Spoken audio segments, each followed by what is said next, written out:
जी welcome back. अच्छा जी, ये करेगा क्या? करेगा सिंपली इतनी कि आपको ये क्लॉक पल्स नज़र आ रही है। ये क्लॉक पल्स एक ख़ास डिफरेंस के बाद एक छोटा सा जो पल्स है वो जनरेट करता है और कंटिन्यूसली एक ख़ास इंटरवल तक वो जनरेट किए रखता है फॉर द स्पेसिफिक ड्यूरेशन जो भी यूज़र रिक्वायर करता है, ये जब तक वो ऑपरेशन हो नहीं पड़ता। ये हम लोगों ने बहुत जगह यूज़ किया। इवन के आप कोई भी इनपुट देते हो किसी सिग्नल के आउटपुट देखने के लिए, तो उसमें भी आपको कैरियर देना पड़ता है और नॉर्मली वो ये पल्स ही होता है।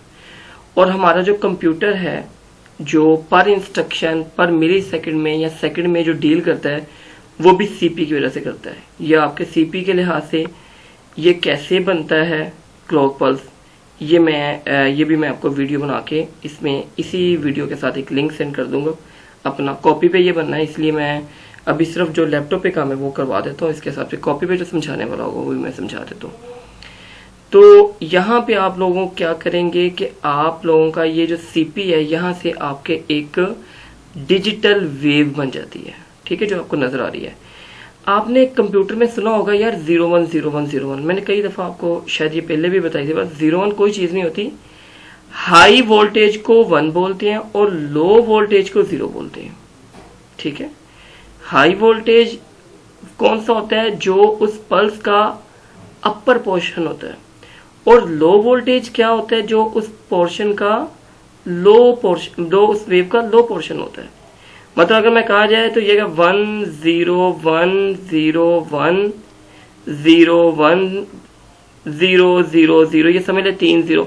और इस तरह ही हम लोग इसकी बाइनरी की डिकोडिंग करते हैं। ये तो मैं अभी आपको अपना एक कंटिन्यूस मेथड लगा के समझा रहा हूँ ना, जरूरी नहीं यही हो सकता है ये 2 1 को रिप्रेजेंट कर रहा हूँ।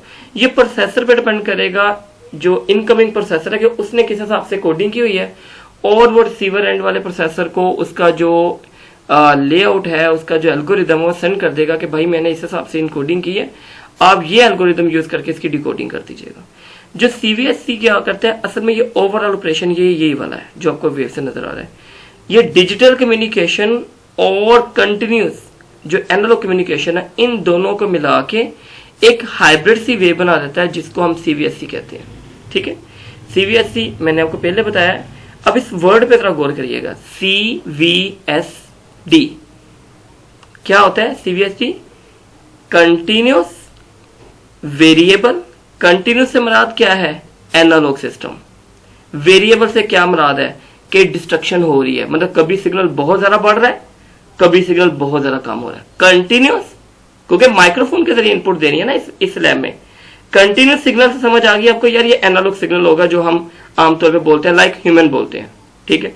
और वेरिएबल से क्या मुराद है कि जैसे मैं अभी कुछ तेज बोल रहा हूं, कभी स्लो बोल रहा हूं, मतलब कभी वेरिएबल है, मेरी फ्लक्चुएशन बहुत ज्यादा हो रही है। एस स्लोप मतलब क्या है? आपने उस सिग्नल में देखा कि उसमें हर चीज स्लोप के लिहाज से उसने मैनेज करनी है। जिन जिन पॉइंट को वो टेंजेंटली कनेक्ट कर रहा है उन पॉइंट को वो करेगा, अपने उनकी वैल्यूज निकालेगा और आपको आउटपुट दिखा देगा। तो continuous, variable, slope, delta. Delta समझ लें कि ये आपको नजर आ रहा होगा कि ये एक तरह का डेल्टा ऑपरेशन परफॉर्म। ये इसके बाद इसने अगली अभी स्लाइड नहीं बनाई, ये जो आपको क्यूब्स नजर आ रहे हैं ना, क्यूब्स ये बन जाएंगे बस इसके, बाकी ये चीज नहीं बनाएगी। सीवीएससी का काम ये होता है और इसके आउटपुट निकालनी है। ये लाइक क्यूब, ये देखें बनी हुई क्यूब, ये उसने एक डेल्टा निकाल लिया।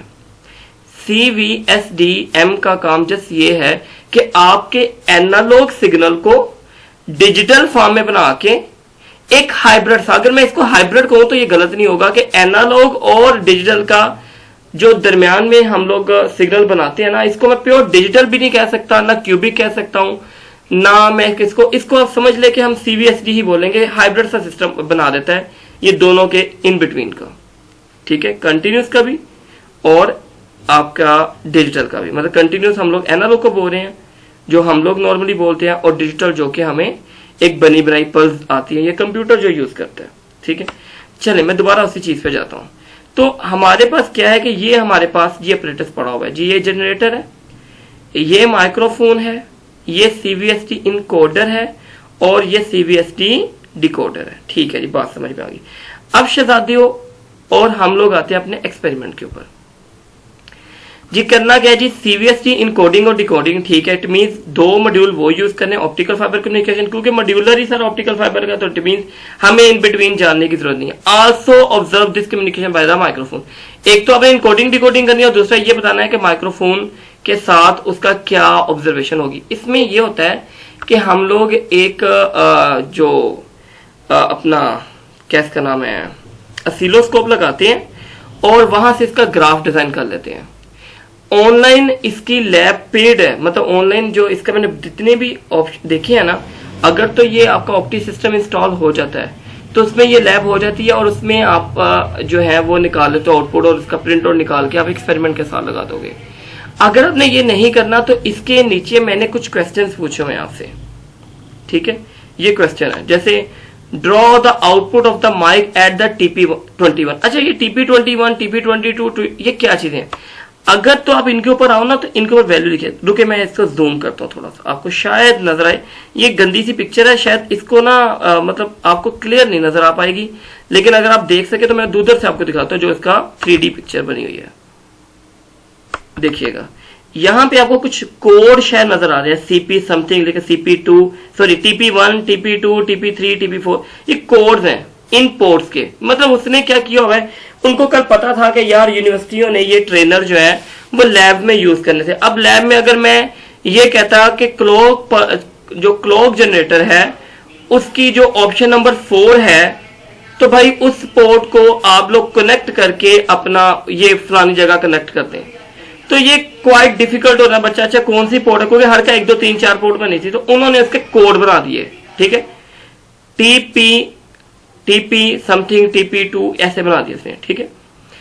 तो अब इसने क्या किया होगा, अगर आप इसका देखो 3D में, तो 3D में भी आपको नजर आ जाएंगे कि यहाँ पे ये कोड लिखे हुए हैं, ये आपको नजर आ रहे हैं, ये ऊपर लिखे होंगे, ये भी लिखे होंगे, ये देखिएगा यहाँ पे ये TP11 लिखा हुआ है, इसी तरह TP21 लिखा हुआ है। तो हर कंपनी अपने डिफरेंट कोड लगा के भेजती है और ये हमें कोई फर्क नहीं पड़ता कि किसी का अगर कोड TP1 है और उसका कोड TP21 है, तो यार हमने जस्ट अपने एक्सपेरिमेंट में उसका कोड चेंज करना है। हमारा मकसद उस पोर्ट को कनेक्ट करना है, उस पोर्ट के साथ जो अपना कनेक्टर है वो कनेक्ट कर देना है और जहां पे उसकी ऑब्जर्वेशन है वहां पे लगा देना है। ये जो पोर्ट आप करना क्या एक्सपेरिमेंट, अगर मैं आपको लेके जाऊं एक्सपेरिमेंट के ऊपर, तो ये आपको नजर आ रहा है कि पहले आपने क्लॉक जनरेटर को इनकोडर के जो इनपुट क्लॉक है उसमें डाल देना है। ये असल में क्या चीज है, मैं पहले आपको एक एक चीज गाइड कर दूं, और यही सारी मेन चीज ही यही समझने वाली है। जो मेन एक्सपेरिमेंट है ना वो ये समझने वाली है।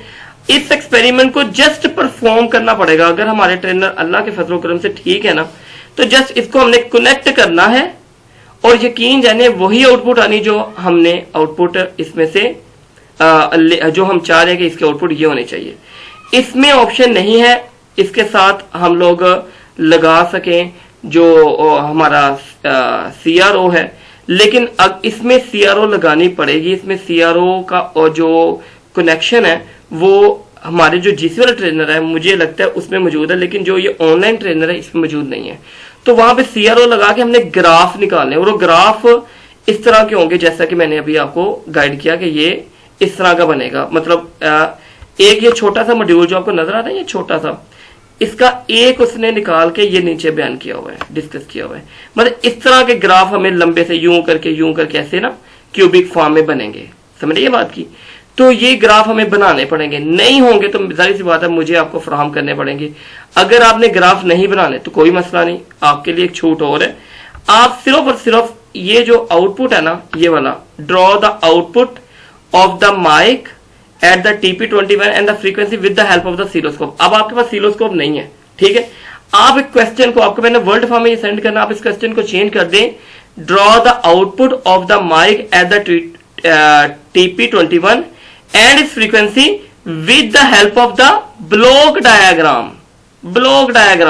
और यहां पे लाइनें खत्म करके खाली जगह रख दें, वहां पे ब्लॉक डायग्राम ऊपर से सिर्फ आपको डिजाइन करके यहां पे लिखनी है, क्योंकि आप लोग जो इतना घर में बैठ के भी काम कर लोगे, यकीन करें ये बहुत अच्छा समझ में आएगा। बाकी शहजादियों ये सिर्फ और सिर्फ प्लग और प्लग ऑफ है, लगाना है और निकाल लेना है। यहाँ पे करना क्या है, यहाँ पे आपने पहले इनपुट लेनी है, इसकी इनपुट में ये क्लॉक पल्स की सीपी की इनपुट है, और माइक की शरारते के साथ हमने कंटिन्यूस सिग्नल भी भेजना है, तो ये माइक की इनपुट आपने इसके अंदर लगा देनी है। फिर ये दोनों इनपुट एक दूसरे का कैरियर होगी। जैसे मैंने अभी आपको एग्जांपल दी कि जब आप बोलते हो तो आपका जो आवाज के मालिकूल हैं वो उस रूम की एयर के ऊपर ट्रेवल करते हैं, मतलब उस रूम के एयर के जो मालिकूल हैं वो एज अ कैरियर काम करते हैं और आप एज अ एनर्जी सोर्स काम करते हो। तो यही एग्जांपल यहीं पे रुको, ये जो जनरेटर है वो एज अ कैरियर काम कर रहा है जैसे कि हवा के मालिकूल, और ये माइक जो है वो एनर्जी सोर्स काम कर रहा है जो कि आप भेज रहे हो। उसके बाद आपने क्या करना है, यहां से एक कनेक्टर के ऊपर एक कनेक्टर लगा के इसकी डिकोडर की इनपुट सीपी उसको भी यही इनपुट देनी है, मतलब दोनों की जो सीपी है वो सेम रखनी है। आपने जो फ्रीक्वेंसी बेटे आपने यहां से उठानी है वही फ्रीक्वेंसी आपने नीचे रखनी है। इसकी रीजन क्या है, देखो अगर आपका सेंडर और रिसीवर मोड एक फेज में नहीं ना होगा, मतलब आप चाइनीज आपके सामने बोली जा रही है और आप उर्दू समझ रहे हो, दोनों की फ्रीक्वेंसी कैरियर ही मैच नहीं कर रहा, वो चींचू चाचा करता रहेगा, आप कहेगा अदाब मुझे समझ नहीं आ रही भाईजान क्या कह रहे हो, तो वो बात शशोपन में ही रहेगी, पता नहीं क्या हो रहा है यार। तो ये दोनों की क्लॉक पर सेम डेटा रेट की रखनी है। अगर आपका एसिंक्रोनस और सिंक्रोनस इनकोडर वाली बात होती तो मैं कहता यार जो मर्जी रख लो, समझ रहे बात कि कम्युनिकेशन मीडियम अगर चेंज करना है वो एक लैब करते और वो है तो उसमें हम चेंज भी करते, ठीक है। तो शहजादिया आपने दोनों का सीपी मोड के ऊपर दोनों को सेम क्लॉक पल्स देनी हुई है, और बेटे जो इसकी आउटपुट है इनकोडर की वो इसकी इनपुट दे देनी है, और साथ ही साथ क्योंकि आपने लेना है इसको वॉइस लेना है, मतलब इसकी आपने स्पीकर पे आवाज सुनी, मतलब ये यहां से तक इनकोड करें, ये सारा का सारा ये और ये आपका ट्रांसमीटर पार्ट ही अभी यहां से जो यहां तक आया वो रिसीवर पार्ट है, मतलब ये सारा का सारा जो जिधर मेरा कर्सर मूव कर ये मीडियम कहलाएगा उसका, और ये सारा काम फाइबर ऑप्टिक्स पे होगा, ठीक है। फिर आपने क्या किया कि यहां की जो आउटपुट आई वो आपने लो पास फिल्टर में पास आउट की कि जो भी अटेन्युएशन या एसएनआर रेशियो जो कैरियर के जो भी बकाया जात अभी रहते हैं वो फिल्टर आउट हो जाए, वो आपको जो आती है ना टून वो खत्म हो जाएगी, और आप उसको बाद में एसी एम्पलीफायर के थ्रू अपने ऑडियो एम्पलीफायर में उसकी आवाज सुन पाओगे। अच्छा ये सारे मॉड्यूल के अंदर ना आप यकीन मानो आप बोलोगे और आपको सुनाई देगी, आपको ऐसे ही होगा जिस तरह आपने एक बूफर के अंदर बोला है और आपको आवाज सुनाई दी। लेकिन ये पूरा एक्सपेरिमेंट जो है वो तब आपको समझ में आएगा जब आपकी oscilloscope CRO cathode rays oscillation के अंदर इसकी कोई आउटपुट नजर आएगी, और उसके लिए यह है कि मुझे आपको लाइव लैब करवानी पड़ेगी, क्योंकि ये देखना पड़ेगा कि वहां भी ऑप्शन है। अगर ये ऑप्शन नहीं है तो आप लोग क्या करें, आप यहां पे एक्सपेरिमेंट का नाम यहां पे with the help of oscilloscope निकाल के मेरे शहजादे यहां पे ब्लॉक डायग्राम कर दे और ये लाइनें खत्म कर दे, और ब्लॉक डायग्राम आपने क्या बनानी है, इसके अंदर से आपने ये ब्लॉक डायग्राम सारी डिजाइन करनी है, और इसके सिर्फ इसका बनाने का मकसद ये होगा कि वहां पे तो जस्ट आपने पिक इन और पिक आउट करना होगा। ब्लॉक डायग्राम से आपको ये समझ आ जाएगी कि यह ट्रांसमीटर मोड, क्योंकि ये देखो ना अगर मैं कहता हूं यह ट्रांसमीटर मोड बना दो बस, तो ट्रांसमीटर मोड मेरा ख्याल अक्लमंद को भी पता होगा, एक ये बनाना है, एक ये बनाना है और एक ये बनाना है, ठीक है। अगर मैं कहता हूं यार इसका रिसीवर मोड बना दो तो ये आपने ये मोड बनाना, अगर मैं कहता हूं इसका मीडियम मोड बना दो तो आपने जो सीवीएस डी इनकोडर और सीवीएसडी डिकोडर इन दोनों का बस वो बताना इनपुट, और इसकी आउटपुट और इसकी इनपुट गाइड करनी है, और यहाँ पे आपने इनपुट बताना है कि ये पीछे से आपको सीपी से आ रही है। तो इस तरह से क्वेश्चन ही मैंने नीचे पूछे हुए हैं, अगर आप देखें तो ये आउटपुट सीवीएससी की क्या होगी उसकी ब्लॉक डायग्राम बना देनी है, और ये 5 क्वेश्चन है, और नीचे आपसे पूछा हुआ है TP1 TP2 में क्या फर्क होता है, ये आपने अपने दिमाग से, क्योंकि कम्युनिकेशन के अपने इतने सब्जेक्ट पढ़े हैं, ऑडियो के अलावा अगर डिजिटल कम्युनिकेशन होगी तो आपने ये अपने हैंड राइटिंग में आपने बताना है। बाकी ये वही है जो हमारा ओके क्या इसका नाम है चलता है दूसरा सिस्टम। ये जी आज की लैब थी, और इसमें भी सिंपली आपने क्या करना है कि आपने इस ट्रेनर के ऊपर जाके जैसा कि हमारा जीसी में होगा, इधर से इनपुट इसकी इनपुट में और माइक की इधर से इनपुट इसकी इनपुट में, और यहां से इनपुट उठा के इसकी इनपुट में, और यहां से आउटपुट से उठा के इसकी इनपुट में, और यहां से हम लोग लो पास फिल्टर में, और लो पास फिल्टर की आउटपुट इस एम्पलीफिकेशन के अंदर, और एम्पलीफिकेशन की इनपुट स्पीकर की इनपुट के अंदर, और यहां से हमने ये सेट कर लेना है इसकी अटेन्युएशन प्रॉपर क्लियर हो और हमें साउंड सुनाई देगा। साउंड को ज्यादा या कम इस नॉब के जरिए कर लेंगे। ये प्रॉपर एक्सपेरिमेंट है। अगला एक्सपेरिमेंट भी इसी तरह का ही मैं आपको सेंड कर दूंगा वीडियो बना के, ताकि आप इसको देख लो। ठीक है, करना आपने क्या है कि ये सारा का सारा आपने सिर्फ एक दफा देखना है, समझ लो आपकी लैब होगी। और नीचे जो आपने प्रिंट आउट निकालने हैं, 4 ग्रुप मेंबर है आप लोग, ठीक है, एक ग्रुप में, ये 5 है या 3 है, जितने भी हैं खैर आपके, आपने जनाब इसका प्रिंट आउट निकाल लेना है, इस लैब का भी पिछली लैब का भी। आपने उसके क्वेश्चन आंसर निकाले। जिसको कोई प्रॉब्लम हो तो मेरा नंबर आपके पास है, आप डायरेक्ट वो बच्चा मुझसे कांटेक्ट करे व्हाट्सएप के ऊपर कि सर जी ये जरा चीज प्रॉब्लम करिए, जरा गाइड कर दें। ठीक है, ये चीज आपने मुझे गाइड कर देनी है। क्योंकि शहजादियों एक बात याद रखना, ये जो लैब है ना, ये लैब ना एक्चुअल ट्रेनर बेस पे ही होनी है, लेकिन विद द हायर अथॉरिटी हमें ये इंसिस्ट किया गया कि बच्चों को कुछ ना कुछ करवाएं। तो यार ये जितना मैं कर सकता था ना, यकीन करें मैंने उतनी कोशिश की आपको करवाने की, ताकि आपको यार थोड़ा थोड़ा समझ आ जाए। और मैक्सिमम लोग, ये मेरा वीडियो बनाने का एक और फायदा पता आप लोगों को क्या होगा, सबसे मेन फायदा ये होगा कि यार आपका जब दिल करे ये वीडियो बैठ के देख ली। 1 दफा देखोगे, 2 दफा देखोगे, 3 दफा देखोगे, पहले 2 बातें समझ में आएंगी, फिर 3 बातें समझ में आएंगी, फिर 4 बातें समझ में। अगर नहीं समझ में आती, समझ नहीं लग रही कि यार ये बात सर ने बताई लेकिन सर बात गोल कर गए और हमें ये समझ, तो आप व्हाट्सएप करके मुझे वॉइस मैसेज भेजें, मैं आपका इंशाल्लाह आपका रिस्पॉन्स दूंगा कि यार ये चीज है। बाकी आप अटेंडेंस के लिए प्लीज लैब में, आपको तो अटेंडेंस मेरे लिए कभी भी पहले भी मसला नहीं रहा था, अटेंडेंस सिर्फ ना लेने के लिए ना आए। ठीक है, बाकी चीजें मैं व्हाट्सएप में उनको सेंड कर दूंगा आपके सीआर को कि ये वीडियो कहाँ से लेनी है और कहाँ से आपने, पहले आपने ये वीडियो देखनी है, फिर क्लास में आपने आना। और क्लास में लाइव सेशन होगा, सॉरी, तो उस लाइव सेशन के अंदर बैठ के मैं आपके इस लैब के जो भी क्वेश्चन है वो सुबह आपकी टाइमिंग में दूंगा। ठीक है, मतलब आपकी लैब सुबह सपोज करें 3 घंटे की लैब है, तो पहले आपने 1 आवर मैंने आपको कहा अपनी अटेंडेंस वगैरह लगाएं, क्लास अपनी ज्वाइन करें, गूगल क्लासरूम में बैठे, फिर ये तकरीबन 1 घंटा आपको वीडियो देखने पे लग गया। ठीक है, आपने वीडियो देखी, कोई बात नहीं, उसके बाद आप लोग आ जाएं, टाइमिंग मैं सीआर साहब को सेंड कर दूंगा, जिस वक्त मैंने लाइव सेशन 1 घंटा आपके पास आना है, आप वहां पे बैठे, सारे लोग ऑन हो, उसमें मैं आपके क्वेश्चन आंसर का जवाब भी दूंगा और साथ साथ बैठ के आपका वहीं पे मैं अटेंडेंस मार्क कर दूंगा। और जो बंदा वहां पे आया होगा वो एग्जैक्ट टाइमिंग पे आए। अगर एग्जैक्ट टाइमिंग में वो मेरी क्लास नहीं ज्वाइन कर पाया, वो कहता है यार मैं नहीं ज्वाइन कर पा रहा हूँ, मेरा व्हाट्सएप नंबर है, उसी टाइमिंग में मुझे व्हाट्सएप करें, सर मेरी भी अटेंडेंस लगाएं। ठीक है, मेरा व्हाट्सएप भी साथ ओपन हुआ होता है और ये भी लगा होता है, साथ साथ मुझे आपके वहां पे मैसेजेस हैं वो अलर्ट्स शो हो रहे हैं। इस लैब में सिर्फ ये सीखा है कि हम सीवीएसटी इनकोडर डिकोडर डेल्टा का जो एक मॉड्यूल है उसको यूज करते हुए फाइबर ऑप्टिक्स के अंदर कम्युनिकेशन कैसे करते हैं, और इसी का एक्सपेरिमेंट ही अगला है। जो अगला एक्सपेरिमेंट है वो सेम तकरीबन इसी पे बेस करता है, वो भी इंशाल्लाह मैं आप लोगों के लिए इतना ही आसान बना दूंगा कि आप लोगों के लिए करना आसान हो जाएगा। क्योंकि आप ये एक्सपेरिमेंट वीडियो बनाने का मकसद यह है कि जहां मर्जी बैठ के देखिएगा, अपनी दुआओं में याद रखिएगा, अल्लाह ताला आपको, आपके घर वालों को अपनी हिफ्ज़ो मान में रखें, हमें भी अपनी दुआ में याद रखिएगा, अपना ख्याल रखिएगा। अस्सलाम वालेकुम, थैंक यू।